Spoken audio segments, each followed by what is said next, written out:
What's up, guys? Welcome back to Dog MMA, the only place where you're going to find bets on every single fight, your favorite place for degeneracy. You already know what time it is, guys. Fight week.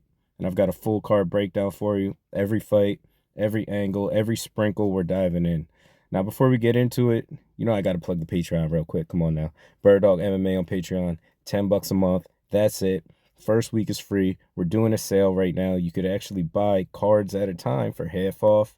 And the first, I think, 5 or 10 people get 50% off or something like that. So if you're not interested in, committing to a $10 a month payment, you could easily just buy this week's card for a one-time payment. So that's something I would definitely look into. So $10, that's it. First week is free. If you're sitting there betting off Twitter threads and hoping for the best, stop it. Come get real. Let's go, come get real managed plays. But here's the deal. I bet with $50 units, and I bet every single fight. Nobody else out here is doing that without lighting their bankroll on fire. So a lot of guys are charging you monthly fees, and they're betting with $500 units, and they're giving you 2 or 3 plays, maybe one parlay, if you're lucky. You are getting a play on every single fight here. All right? A play on every single fight. I don't chase. I don't YOLO parlays. I build profits slow and steady with bankroll management. So if you want to turn gambling into strategy, that's what we do here. But all right, let's jump in before I, start sounding like a DraftKings ad. I hate when people do that. But, you got to plug it. Come on now. Before we get started, though, UFC Canada, absolute disaster. Before that, we were absolutely killing it. We were on a 3-week profit streak. We actually won like 14 units within 2 weeks just betting every single fight.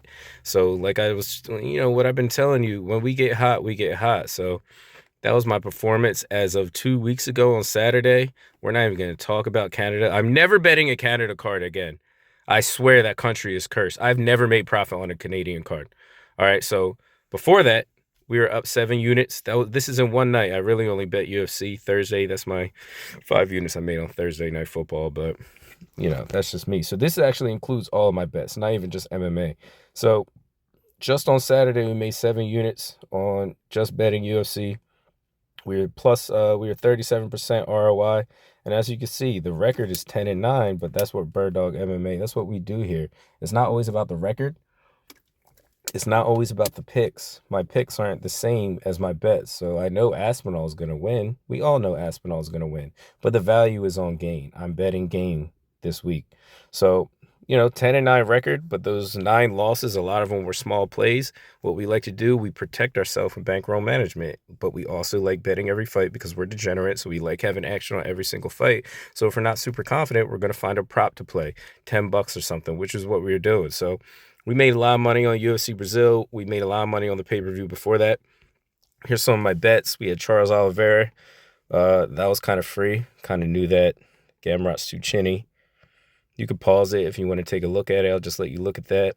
I love Figgy there. I thought his wrestling was going to get it done. Figgy by points was kind of free. Then we had Petrino by KO. We had Lacerda and Petrino parlayed. As you can see, when we're confident, we hammer. When we're not confident, we find a prop. Pinto, honestly, I wasn't super confident on just because he is unproven, but I had a feeling he was going to do that in round 2 because he kind of is a slow starter and he has a good fight IQ and he knows when to turn it on. So, $10 to win 120. Michael Aswell saw that broken hand, jumped, ran to FanDuel, 25 to win 82. But anyway, before I start sounding like a DraftKings ad, like I said, let's just get right into it. Let's make this quick. First fight of the night, we have Nasrat Haqparast versus Quillan Salkilld. So Nasrat's back, 18-5. He's only been KO'd once. Dude's fought legit competition. Super clean boxing, heavy hips, elite sprawls. Man's got a takedown defense of 84%. He denied like 8 takedowns from Jared Gordon, which is nuts, if you ask me. So what that tells me, if Salkilld wants to keep shooting, if he wants to keep doing that all night, he's going to end up hugging the air. Now, Salkild's only 25. He's on a streak. He looks good. But let's be real. He's been fighting part-timers. I looked at his opponent's record. They weren't the best. This is a huge step up for him. He's got good footwork, throws kicks, but his shots are a bit sloppy in my opinion. 37% accuracy at that. and he averages 8 takedowns a fight, so he's basically just spamming takedowns. He's like a lower level Marab, like a guy mashing. It's like he's mashing A in UFC 5, or if you're on a PlayStation X, L2X, you're just going for it. All right, so if Nasrat keeps it standing, he's levels above. He's got that slick jab, sharp 1-2s, great composure. Yeah, like he might go low output early while he's stuffing shots, but once he finds his rhythm, I think he's going to start tagging him up, especially in the third round. So my pick here is Nasrat by decision. My official bet, I'll give you a little free one. This is my free play of the week because this is probably the most money I have on any fight on the card. I'm doing a half unit on Nasrat points at plus 200, half unit on KO points at minus 115 for Nasrat, and then I'm going the fight goes the distance at 1 unit because if he somehow, like you saw in Jared Gordon, his head movement wasn't the best. He kind of was getting pieced a little bit at points in that fight, and that was a questionable decision. But if he's somehow getting taken down, which I don't think he will, by Salkilld, he loses by decision because Salkilld isn't the most powerful fighter. So that's why I did fight goes the distance there. All right. So next fight, we got Jacqueline Amorim versus Mizuki Inoue. I'm not going to overthink this one. There's no bet here. I think Amorim wins easily, but Inoue's been off for too long. It could be fun, could be chaos. I'll be watching, but I'm going to keep my wallet out of that one. Next up, we got Asmat Maksum versus Mitch Raposo. Raposo's 9-3. He's shorter, smaller, less output, and honestly, he hasn't really looked dangerous in the UFC. Like, he's that guy who looks like he's doing stuff, but doesn't actually do damage. Like, it looks good on paper, but it's not effective. And meanwhile, Maksum's got the size, power, and that, like, I'm here to kill energy. He swings for the fences. He has a good jab, solid combos, and he could flurry when he gets you shelled up. Raposo will probably try to wrestle, but Maksum's going to be a bigger bully there, in my opinion. So I love this as a parlay piece. Give me Maksum by decision or KO, and that will be one of my parlay pieces. Official plays are all on Patreon. DraftKings? No, I'm just playing. So next up, we got Hamdi. Two Teletubbies going at it. We got Hamdi Abdul-Wahab versus Chris, my favorite fighter, Barnett. Nah, I'm just, he's not my favorite fighter, but who doesn't love Chris Barnett? You got to tune in for this one. And we need action on it because we're degenerates. So, we got to talk about it. This man, Barnett, we all know he looks like he just left the backyard barbecue and said, yeah, I'll fight. Let's put his beer down. Let's get right into it. He's small, out of shape, 39 years old. But, bro, he kind of moves like he moves like a ninja for his size. You got to give him credit for that. Now, he's coming off a leg injury, a really bad one. Kind of sucks. Hamdi is the logical pick, but I'm an illogical person. So listen, I can't resist. Chris is that dude where you're like, he's done. Wait, never mind. Spinning back kick to the face. He could get it done later in the fight. I'm really telling you, especially with Hamdi getting popped for PEDs. He didn't really look good after that, in my opinion. And he's a good wrestler, Olympic Egyptian wrestler, but he doesn't use it as much as I'm comfortable with. So yeah, Hamdi is my pick, but my heart, gentlemen, my heart is with Barnett. So let's go, Chris Barnett. Let's go, Chris. Round 3 KO at plus 2,500. Let's go, Chris. Don't bet that with me. Trust me, don't do that. But I am doing it. Let's go, Chris. We're riding the meme train, baby.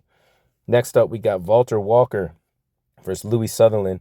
Walker's been on a tear. Like everybody knows, he's had three straight heel hooks.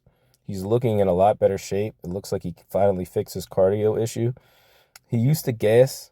Like me running to the fridge, kind of, but not anymore. Sutherland, in my opinion, is stiff. He gasses out after round 1 and doesn't check leg kicks. He's all power, no technique. And once he gets taken out, it's like he just kind of gets up and starts flailing. Like I seen in, I forget who he's fighting, seen in one of his fights.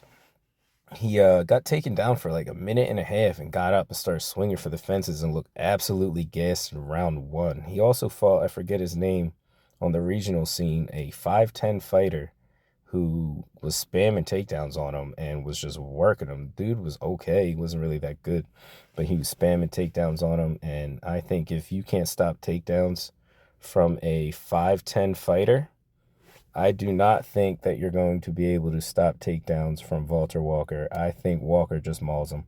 So, yeah, give me Walker inside the distance. He's also a potential parlay piece. All right. Next up, we got Nate Wood versus Jose Delgado. This fight right here, in my opinion, is fight of the night. Nate Wood, he's an absolute technician. Elite head movement, fast hands, crazy clean combos. He ends his combinations perfectly, kicks, angles, the whole package. He hasn't been truly KO'd in over a decade, which is something to note. Delgado, we all know he's dangerous, though. He has a long frame, hits like a truck, but he's flat-footed. He plants himself like he's charging up and, like in a Street Fighter game or something. And that's bad news when you're facing someone who can move and counter like Wood. I think Wood just picks him apart all night. So give me Wood by decision. Yeah, that's my play on that one. Give me Nate Wood. I just think he's too technical. He is, in the words of Lucas Tracy, MMA, he has the lighter man skill after moving up a weight class. And he's sharp, man. He always impresses me. I've always bet with Nate Wood, and he's always done me well. So, yeah, give me Nate Wood. Next fight, Kareem. I had Kareem on that one, but that fight was canceled. So maybe we'll break that down for another card. Then we got Ludovic Klein versus Mateusz Rebecki. Klein is technical. He's well-rounded, but hates pressure. Rebecki is literally built for that. He's a tank. He has good wrestling, heavy hands, and he used to have kind of a cardio issue. I think mainly that was due to him throwing so hard, but I think he fixed that a little bit. He also came up in the regional scene, finishing people very early in all his fights, so he kind of got that bloodlust. Like, he got used to finishing people early and thought he could continue to do that. And he used to be a round one or bust fighter where he would just swing for the fences. And if you were still standing in front of him, round two or round three, he would kind of crumble a little bit with his cardio. But in his recent fights, if you go back and watch tape, which is I was doing, I don't think many people are watching the amount of tape as me. That's why I ignore messages all week until that tape is done. If you watch his last fights, he has fixed his cardio issue a little bit, and he looks more technical. He looks more patient, but he still keeps that power in his hands, and he carries power through 3 rounds. So, yeah, Rebecki is my dog pick. I like him at that value a lot. So, yeah, give me Mateusz Rebecki. I think he's going to walk Klein down, rip that front leg.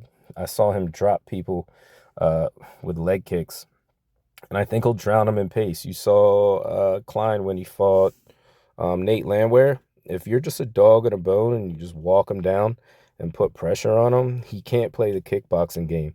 All right, he likes to play that kickboxing game, but he's not going to be able to do that if you're just walking him down and putting pressure on him. He kind of folds up a little bit.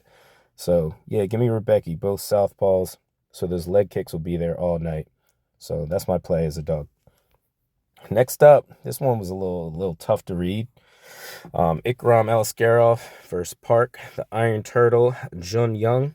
This one is interesting. Ikram's got great wrestling, great top control, but he doesn't really use it. If he does, he wins easily, in my opinion.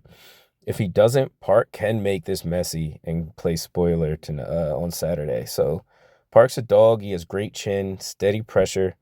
But one thing I notice is when he gets taken down, he gives his back up too often.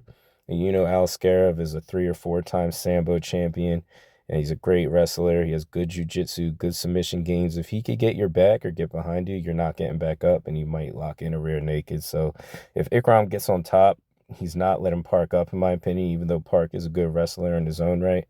So my pick here is Aliskerov, and official play on Patreon. Next up, we got Alexander Rakić versus Asmat Murzakanov. This is going to be a good fight. Rakić, man, every time I watch him, I feel like he's almost elite, but not really. Like, he's right there fence sitting from being a title contender. He's a big dude, nice leg kicks, but something is just missing in his game. He has low output, bad defense. He's kind of chinny. He's coming off that ACL injury, and I just don't think he's the same guy. Like, if you look at who he beat, he kind of beat the older generation of fighters coming up, and people are remembering that. And Bookie Beatdown made a really good point. I think he's getting paid a lot because of how he came up and how he's been ranked for so long.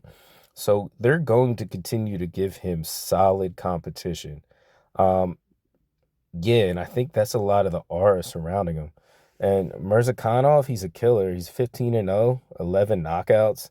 We all know he's tiny for the division, but he's fast and he hits like a truck, and he carries that ability to knock you out through the entire fight. It's almost like he's always losing until boom, lights out. He's not losing anymore. So if the fight goes to decision, he's going to lose this fight, but he has a really, really good chance of getting the KO throughout 15 minutes. So, yeah, give me the guy with one-shot power against someone who doesn't like really being hit. Rakić doesn't like really being hit. You saw against Yuri when Rakić was able, kind of like Klein, like when Rakić was able to play outside and play that kickboxing game, he was chipping Yuri up. He was beating up the leg.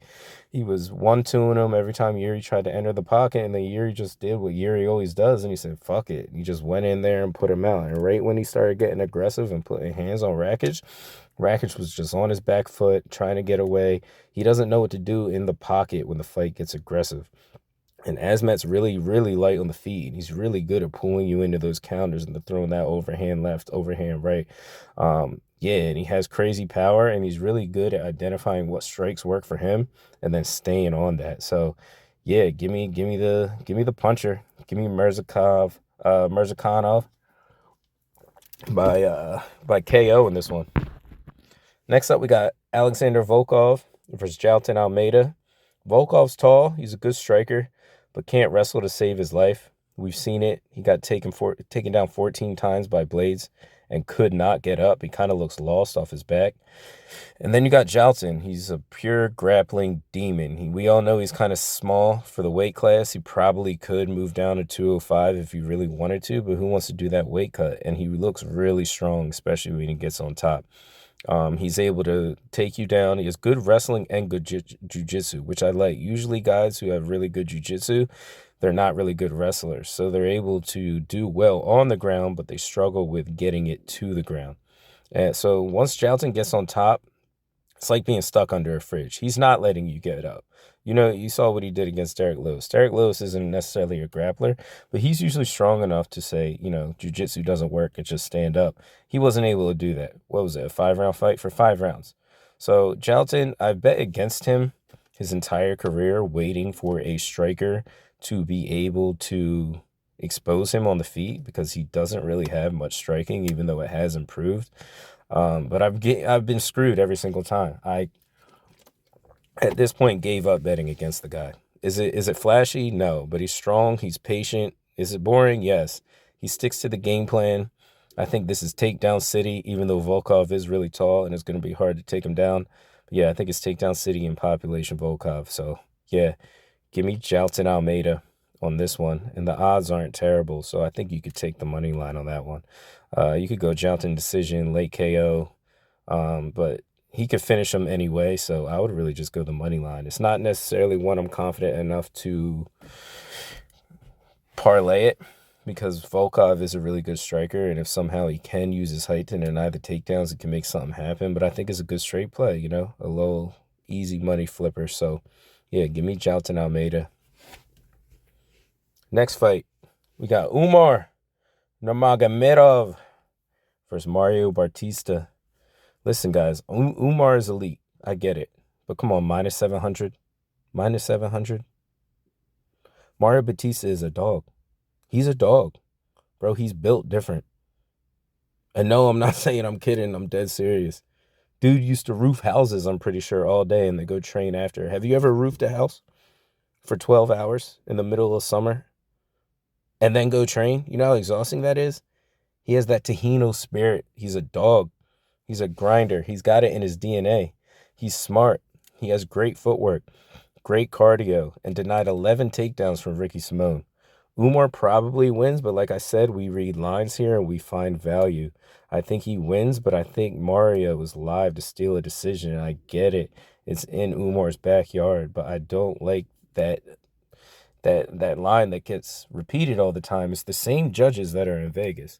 I understand that the crowd's reaction could potentially sway the judges, but listen, if Mario Bautista is defending takedowns and getting back to his feet and hitting them 2 or 3 times, and Umar is backing up on his back foot Do you want to be the guy that just played Umar in a parlay at minus 700 because you wanted to win another $5 or $10? At that point, that's just foolish gambling, in my opinion. There's no value on Umar. Do you want to play minus 190, minus 200 on an Umar decision? No, I'm not doing that. I'm sorry. I'd rather lose $10 and go Mario decision, 10, $15 at plus 700 to win 2 units. Like, give me that all day. So, yeah, the pick is Umar. My play is Bautista. And just to get back on my DraftKings ad, the play is on Patreon. First week is free. Get in there now, or just you could buy the card right now. I set it up to where you could just buy cards for $5. And the first 5 people to do that get 50% off. All right? So come on, it's a cup of coffee for a play on every single fight on a UFC pay-per-view. You can't beat that. All right? I'm just a regular dude, $50 units who does this anyway.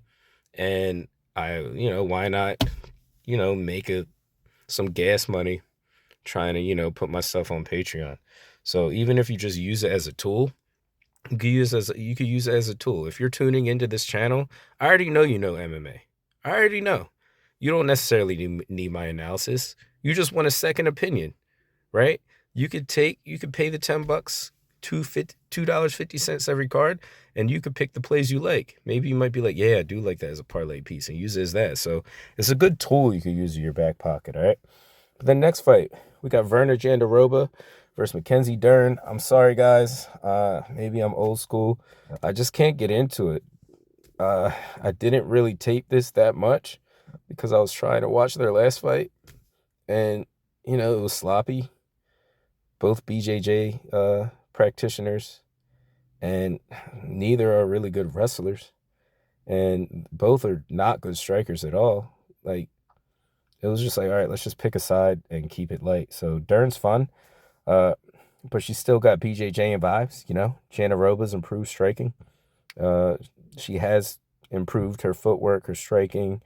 She's gotten better at wrestling. She has better composure. I think she's just tougher and a more complete fighter, and she's an underdog. So again, we're going to take the value side on this, but I'm only doing like 2/5 of a unit on it. And I'll give you another free play. I'm going to go, actually, yeah, we're going to go 2/5 of a unit on Jandiroba money line, and then the fight starts round 4. That's plus 178. So yeah, I'm going to just do that. All right, then lastly, we got the Jon Jones hater party, baby. Heavyweight main event time, baby. Jon Jones haters, buckle up. He's going to finish him, bro. He's the GOAT. Listen, I know Aspinall is Diesel. He's really good. He's the flashier striker, faster, explosive early. But what if it gets to the later rounds?